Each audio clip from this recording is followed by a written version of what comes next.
Hello അസ്സാം വലൈക്കും. അപ്പം ഞാനൊരു 4 കിലോന് ചിക്കൻ അൽഫാം ഉണ്ടാക്കാൻ പോവാണ്. അപ്പോൾ നല്ല കൊതിട്ടോ ചിക്കൻ അൽഫാം കഴിക്കാൻ. അപ്പം ചിക്കനെ കുത്തിപ്പരത്തിങ്ങണ്ട് മസാലയൊക്കെ ഒന്ന് ചൂടാക്കി മിക്സിയിലടിച്ചിട്ട് ഒരു പാത്രത്തിലിട്ട് കൊടുത്ത്.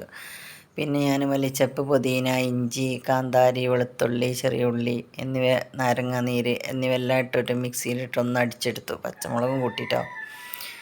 അപ്പോൾ അതൊരു പാത്രത്തിലോട്ടിട്ട് കൊടുത്ത് കുറച്ച് തൈര് ഒഴിച്ച് കൊടുത്തു. നല്ലോണം ഒന്ന് കുഴച്ചെടുത്തു. പിന്നെ ഒരു സ്പൂൺ ഗരം മസാലപ്പൊടി ഇട്ട് ആവശ്യത്തിന് ഉപ്പ് ഇട്ടിട്ട് നല്ലോണം കുഴച്ച് ചിക്കനൊക്കെ ഒന്ന് തേച്ച് പിടിപ്പിച്ചിട്ട് നമ്മളൊന്ന് ഫ്രിഡ്ജിൽ വെച്ചു. ഒരു 4 മണിക്കൂർ ഞാൻ ഫ്രിഡ്ജിൽ വെച്ചതിന് ശേഷം ഞാൻ എടുത്തിട്ട് തീയൊക്കെ മൂട്ടി ഇതാ ഞങ്ങൾ ചുടാൻ പോവാണ്. അപ്പോൾ കണ്ടോ, ഇങ്ങനെ തീയൊക്കെ ഒന്ന് കണലാക്കി വെച്ചിട്ട് ചെറിയ തീയാക്കിയിട്ട് നല്ലോണം ചുട്ടെടുത്തിട്ട് സൂപ്പർ ടേസ്റ്റാണ്. എല്ലാവരും ഒന്ന് ഉണ്ടാക്കി നോക്കുക.